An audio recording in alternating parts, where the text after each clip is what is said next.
جی، بسم اللہ الرحمن الرحیم، نحمدہ و نصلی و نسلم علی رسولہ الکریم، اما بعد۔ تعلیم الاسلام حصہ سوم کا دوسرا شعبہ، تعلیم الارکان یا اسلامی اعمال۔ اب آگے جی، بسم اللہ الرحمن الرحیم، وضو کے باقی مسائل۔ سوال: بے وضو نماز پڑھنا کیسے ہے؟ سخت گناہ کی بات ہے، سخت گناہ کی بات ہے، بلکہ بعض علماء نے تو ایسے شخص کو جو قصداً بے وضو نماز میں کھڑا ہو جائے کافر کہا ہے۔ ٹھیک ہے نا، جو بندہ جان بوجھ کے کرتا ہے، بغیر وضو کے پڑھتا ہے اور کہتا ہے کہ جناب کیا ہے، اس کے مذاق کے طور پہ کرتا ہے، ٹھیک ہے نا، مذاق کے طور پہ، تو یہ کیا ہے؟ کفر ہے، مذاق کے طور پہ اس کا مذاق اڑاتا ہے۔ ایک ہے بندہ شرما شرمی کھڑا ہو جاتا ہے، مثال کے طور پہ کہیں گیا اس کے وہ نہیں تھا اس میں سے، ٹھیک ہے نا، تو اس میں کیا ہوگا؟ سمجھ رہے ہو بات کو؟ تو یہ اس میں سے آ گیا، ٹھیک ہے جی۔ تو دراسات والوں کی یہ پوری کتاب ہے، پہلے سال میں ہی، اچھا، تعلیم الاسلام دراسات کی پہلے سال میں پوری کتاب ہے۔ دوسرے سال میں تو واقعی بہتی زیور تھی نا، میں نے پچھلے سال پڑھائی تھی نا بہتی زیور جو ہے، دوسرے سال والوں کو تو پہلے سال کے اندر پوری ہے تعلیم الاسلام، 4 حصے پورے ہیں، ٹھیک ہے، تو یہ اس میں سے، اس لیے آپ لوگ جو کرتے رہو، ٹھیک ہے نا، جانے کے بعد نماز پڑھتے رہیں سے، تو وہ شرما شرمی اگر پڑھ رہے ہیں نا، شرما شرمی، تو کافر تو نہیں ہوگا لیکن گنہگار ہوگا۔ مثال کے طور پہ وضو ٹوٹ گیا ہے اور پھر بھی نماز توڑتا نہیں ہے، نماز توڑتا نہیں ہے، لیکن یہ وہ آدمی جس کو پکا یقین ہو، اچھا یہ بھی یاد رکھنا، بعض لوگوں کو صرف شک ہوتا ہے کہ پتہ نہیں ہمارا وضو ٹوٹ گیا ہے، شک ہونے کے اوپر آپ نے نماز نہیں توڑنی ہے، اچھا صرف شک ہونے کے اوپر، وضو اگر ٹوٹ گیا ہے تو پھر نماز توڑو، پکا یقین ہو، قسم کھا سکتے ہو کہ ہاں جی وضو ٹوٹ گیا ہے، تو آپ کیا کرو گے پھر؟ سمجھ آئیے بات کی؟ نہیں سمجھ آئی ہے؟ ٹھیک ہے نا، تو جس کا بار بار وضو ٹوٹتا ہو تو اگر تو وہ معذور کے حکم اگر لگ سکتا ہے تو وہ پھر معذور کا حکم لگ جائے گا اس کے اوپر، اس کے اوپر پھر معذور کا حکم لگ جائے گا۔ اچھا یہ سوال: نماز کے لیے وضو شرط ہونے کی کیا دلیل ہے؟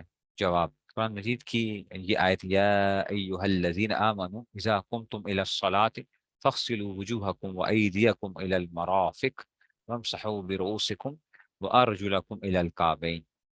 ٹھیک ہے نا، کہ جب تم نماز کے لیے کھڑے ہو تو کیا کیا کرو؟ اے ایمان والے، نماز کے لیے اٹھو تو پہلے اپنے منہ اور کونیوں تک ہاتھ دھو لو اور اپنے سروں پر مسح کر لو، ٹخنوں تک ہاتھ دھو ڈالو، اور رسول صلی اللہ علیہ وسلم نے فرمایا مفتاح الصلاۃ الطہور، یعنی نماز کی کنجی یا شرط کیا ہے؟ طہارت ہے۔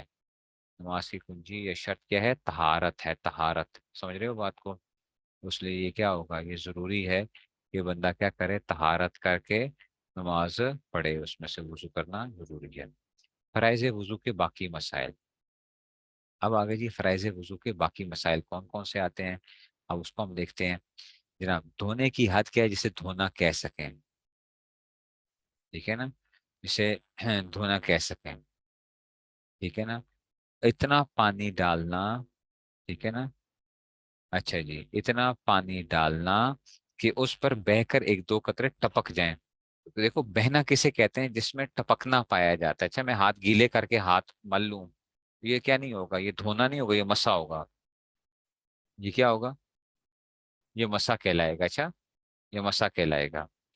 تو وہ دھونا کیا ہوتا ہے کہ جناب ایک دو قطرے ٹپک جائیں، دھونے کی ادنا مقدار ہے، اس سے کم کو دھونا نہیں کہتے، مثلا کسی نے ہاتھ بھگو کر منہ پر پھیر لیا، اس قدر تھوڑا پانی منہ پر ڈالا کہ وہ بہہ کر منہ پر ہی رہ گیا، ٹپکا نہیں، تو یہ نہیں کہا جائے گا کہ اس نے منہ دھویا ہے اور وضو صحیح نہیں ہوگا، اچھا۔ تو وضو اتنا سے پانی سے ضرور کرنا چاہیے جس میں کیا ہو؟ پانی ٹپکے بھی، پانی ٹپکے بھی، پانی اگر ٹپک نہیں رہا تو وضو ہوگا ہی نہیں۔ پچھلے دنوں کوئی ایک پتہ نہیں کوئی ویڈیو چل رہی تھی، کوئی ایک مولوی صاحب یا کون، وہ بہت تھوڑے سے پانی سے کیا کر رہے ہیں؟ وضو کر رہے ہیں، اور وہ دکھا رہے تھے کہ اس میں سے تو وہ بظاہر بہت سی جگہوں پہ ایسے لگتا ہے جیسے کہ وہ صرف مسا ہو رہا ہے، دھونا نہیں پایا جا رہا، اس میں سے دھونا نہیں پایا جا رہا، تو اس لیے یہ بھی احتیاط کرنی چاہیے، بہت زیادہ پانی بھی استعمال نہیں کرنا چاہیے اور بہت کم بھی نہیں۔ سوال: اچھا، جن اعضاء کا دھونا وضو میں فرض ہے، کتنی مرتبہ دھونے سے فرض ادا ہوگا؟ ایک مرتبہ دھونا فرض ہے، اس سے زیادہ 3 مرتبہ دھونا سنت ہے، اور 3 سے زیادہ دھونا ناجائز اور مکروہ ہے۔ بس 3 مرتبہ میکسیمم دھوئیں، اچھا اس سے زیادہ نہیں دھونا آپ نے۔ اور اگر تو کیا ہے، اگر تو وقف کا پانی ہے، وقف کا پانی کیا مطلب؟ مسجد کا پانی ہے، مدرسے کا پانی ہے، تو وہاں پہ 3 دفعہ سے زیادہ دھونا تو پھر کیا ہے؟ پھر تو حرام ہے۔ وقف کے چیز کے اندر بندہ تھوڑی سی بھی کوتاہی نہیں کر سکتا، اچھا یہ بات یاد رکھو، وقف کا مال جہاں پہ اجتماعی مال ہوتا ہے، اجتماعی مال بڑی خطرناک چیز ہوتی ہے، اچھا بچو یہ بات یاد رکھو، لوگ اجتماعی مال کو نا ایک بالکل وہ سمجھتے ہیں ایسے کوئی چیز ہی نہیں ہے، ٹھیک ہے نا؟ حالانکہ اجتماعی مال کیا ہے، بڑا خطرناک ہے، اس میں سے احتیاط کرنی پڑتی ہے، ٹھیک ہے نا؟ تو بوٹل شاور سے وضو ٹھیک ہے، وہ ہو جائے گا اس میں سے، وہ اس میں بہ پڑتا ہے نا، اس میں بہ پڑتا ہے، اگر آپ سارے اس میں سے ڈالتے ہیں اعضاء کے اوپر تو وہ اس سے بھی وضو ہو جائے گا۔ اچھا جی، سوال۔ اچھا، کہاں سے کہاں تک منہ دھونا فرض ہے؟ پیشانی کے بالوں کی جگہ سے ٹھوڑی کے نیچے تک، اور ایک کان کی لو سے دوسرے کان کی لو تک دھونا فرض ہے، یہ تو آپ نے پہلے سے ہی پڑھا ہوا ہے۔ اچھا، سوال، جن اعضاء کا دھونا فرض ہے ان سے اگر تھوڑی سی جگہ خشک رہ جائے تو وضو درست ہوگا یا نہیں؟ اگر ایک بال کے برابر بھی کوئی جگہ سوکھی رہ جائے تو وضو نہ ہوگا۔ سوال، اگر کسی شخص کی 6 انگلیاں ہوں تو چھٹی انگلی کا دھونا فرض ہے یا نہیں؟ ہاں فرض ہے۔ اس میں جو چیز کی زیادہ پیدا ہو جائے اور اس مقام کے اندر ہو جس کا دھونا فرض ہے، اس کا زائد کا دھونا فرض ہو جاتا ہے، ٹھیک ہے نا؟ مثال کے طور پہ کہ جی جیسے 6 انگلیاں ہیں، تو 6 انگلیاں جو ہیں اب کیا ہوگا اس میں سے، تو اب اس کا دھونا بھی، چھٹی انگلی کا دھونا بھی کیا ہوگا، وہ فرض ہوگا، ٹھیک ہے نا؟ اس میں سے بھی جو ہے نا، تو اس کے اندر سے اس کا دھونا بھی فرض ہے۔ اچھا جی، اب آگے جناب سوال، مسح کرنے کے کیا معنی ہے؟ مسح کرنے کے کیا معنی ہے؟ ٹھیک ہے نا؟ تو یہ اس میں سے مسح کرنے کے، ہاتھ کو پانی سے تر کر کے بھگو کر کسی اس پر پھیرنے کو مسح کہتے ہیں، ٹھیک ہے نا؟ ہاتھ پانی سے تر کر کے اور اس پہ پھیریں گے تو یہ کیا کہلائے گا؟ سوال، سر پر مسح کرنے کے نیا پانی لینا ضروری ہے یا ہاتھوں پر باقی رہی ہوئی تری کافی ہے؟ نیا پانی لینا بہتر ہے، نیا پانی لینا بہتر ہے، لیکن اگر ہاتھ دھونے کے بعد باقی رہی ہوئی تری سے مسح کر لے تو بھی کافی ہے۔ ہاتھوں کو جب آپ دھوتے ہو نا، جب ہاتھ دھوئے آپ نے، ٹھیک ہے، کوہنیوں سمیت، تو اگر تری باقی ہے تو آپ کیا کر سکتے ہو، سر پہ اسی سے مسح کر سکتے ہو سر پر، لیکن کیا ہے، ٹھیک ہے نا؟ تو اگر باقی طرح سے مسح کر لے تو بھی کیا ہے، ٹھیک ہے، لیکن ہاتھ دھونے کے بعد باقی رہی ہوئی تری سے مسح کر تو بھی کافی ہے، مگر جب ہاتھ سے ایک مرتبہ مسح کر لیا تو پھر دوسری جگہ سے مسح کرنا جائز نہیں ہے۔ اس طرح اگر ہاتھ پر تری نہ تھی، کسی دوسرے دھوئے ہوئے یا مسح کی اسے ترک کر لیا تو اس سے بھی مسح جائز نہیں۔ مثلا آپ نے کہا کہ ہاتھ پہ تری نہیں تھی، آپ نے کہا چلو میرے بازو تو گیلے ہیں، تو بازو مل کے ہاتھ سر پہ کر لو گے تو اس طرح جائز نہیں ہوگا۔ تو نئے پانی سے کیا کرو، بہتر یہ ہے کہ نیا پانی لے کر وہ کیا جائے گا اس میں سے۔ بات سمجھ آئی ہے؟ ٹھیک ہے نا؟ نیا پانی۔ سوال، اگر ننگے سر پر بارش کی بوندیں پڑ گئیں اور سوکھا ہاتھ سر پر پھیر لیا اور ہاتھ سے بارش کا پانی سر پر پھیل گیا تو مسا ادا ہوا یا نہیں ہوا؟ جواب، ادا ہو گیا۔ بارش ہوئی سر کے اوپر، آپ نے ہاتھ پھیر لیا، ٹھیک ہے نا، سر کے اوپر، تو بس مسا ادا ہو گیا، ٹھیک ہے نا؟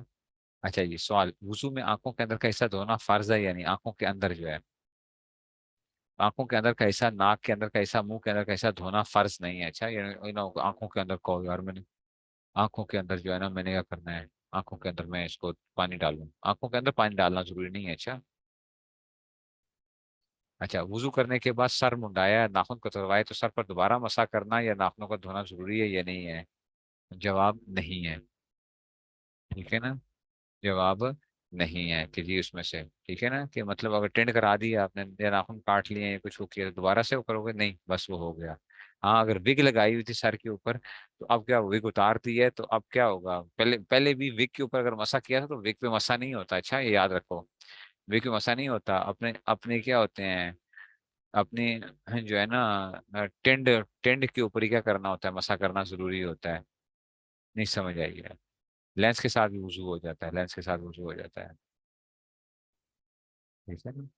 تو اس میں سے نہیں سمجھ آ رہی ہے، اگر ہاتھ نہ پھیریں اور پانی بہت زیادہ ہو، پورے سر پر پانی پھر گیا تو وہ بھی کیا ہو جاتا ہے، پھر تو ہو جاتا ہے، جیسے غسل کے اندر ہوتا ہے، غسل کے اندر اگر آپ نے سر پہ ہاتھ نہیں بھی پھیرا اور پانی ڈالا آپ نے سارا، تو وہ کیا ہو جائے گا، ہو جائے گا، سمجھے ہو؟ تو اس میں سے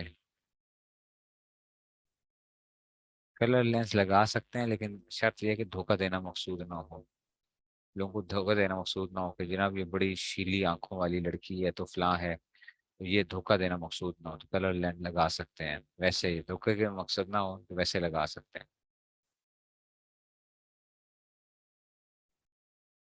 ٹرانسپلانٹ اگر دانت بالوں کو کروا لیے تو پھر ٹھیک ہے، ایک ہوتا ہے آج کل وہ ٹرانسپلانٹ بھی نہیں ہوتے، وہ ایک جھلی سی لگاتے ہیں بالوں کی، وہ مسئلہ تھوڑا سا خراب ہوتا ہے، وہ جو جھلی والا مسئلہ ہوتا ہے نا، اس میں تھوڑا سا ذرا ایشوز ہوتے ہیں کچھ، لیکن جس نے ٹرانسپلانٹ کرایا ہے، ایکچوئل جو بال ہوتے ہیں آپ کو پتہ ہے کیا کرتے ہیں وہ، یہ گدی کے ہوتے ہیں نا پیچھے سے بال، وہ اس کی کھال